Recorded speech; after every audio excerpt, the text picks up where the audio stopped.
Hey everyone, today on the Home Means blog I'm opening up about a journey that has been very personal for me.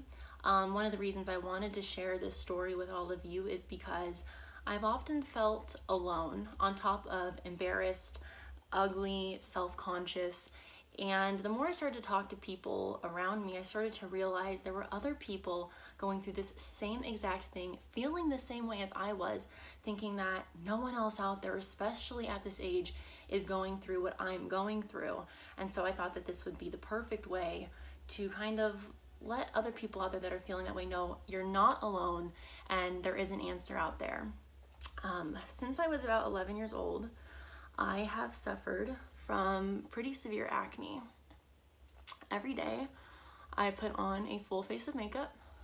When I was younger, you wouldn't even catch me going into Walmart without makeup on. I wore it everywhere that I went. I was extremely self-conscious, extremely bothered by the fact that my face looked the way that it did. I actually felt this way up until about, I'd say, probably 2 years ago, where in some instances I would go to the store without any makeup on, depending where I was. Certain friends, close family, always got to see me without makeup on, but that's because I felt comfortable and safe around them a little bit closer. And this has been really hard for me, especially as an adult. You know, working in the news business, you're always told how important your looks are. And to a degree, I get that, but I mean, you get it from all across the board. You hear it from management, the stylists that you meet with, and of course, the viewers. I like to say that most days I feel pretty once I put my makeup on, but there are a lot of days that I'm not naive to the fact that this is what my skin looks like underneath my makeup, and it's painful and it's embarrassing a lot of days. Now, when I was in news, there would be times where I'd put my makeup on, I'd still not feel pretty, and definitely didn't want to go on TV. So I'd make sure that my photographer Kosick had the lighting just right, or that he had the shot extra wide, and then I'd go back and I'd watch it and go, wow, you did such a great job. I look like I've been airbrushed. But that didn't change the fact that when I got home and took my makeup off and was staring back at myself in the mirror, I still felt ugly. I have tried everything under the sun for many, many years. Nothing seems to do the trick. Now, I am so grateful, of course, to my family who has helped me along this journey, but also to my friends who have gotten involved.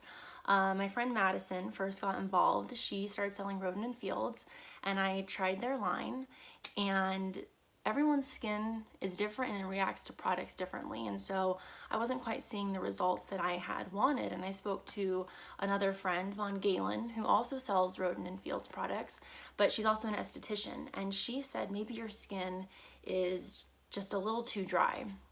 So I kind of went back to the drawing board, and I met with my friend Becky, who her skin looked incredible, and I said, what did you do? I need to try that. And that's when I was introduced to Arbonne and another friend, Cassie, who has kind of helped me along this journey with Arbonne.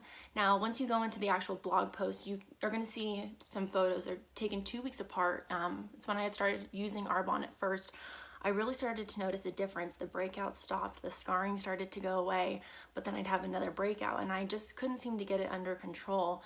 And so I kind of changed up what I was using with Arbonne. I've only been using this new line, RE9 line, for about a month, so it's a little too soon to tell how well my skin is reacting to that.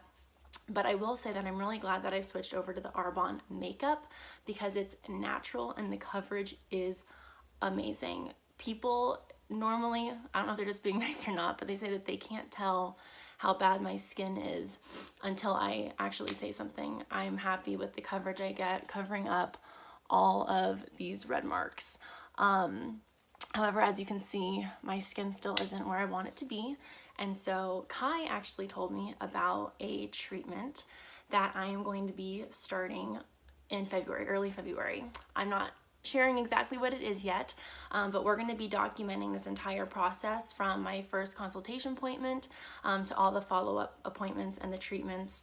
And blogging about this with you guys. I want you to see what works and what doesn't work, the pretty and the ugly that comes along with this.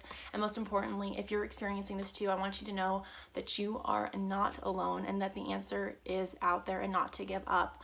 A lot of people I speak to say, well, I've tried Accutane and I've tried this and I've tried that, and it just doesn't work. But that doesn't mean that there's not an answer out there.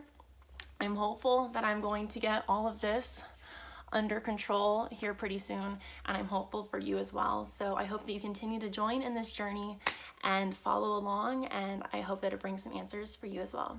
Thanks so much, guys, for tuning in.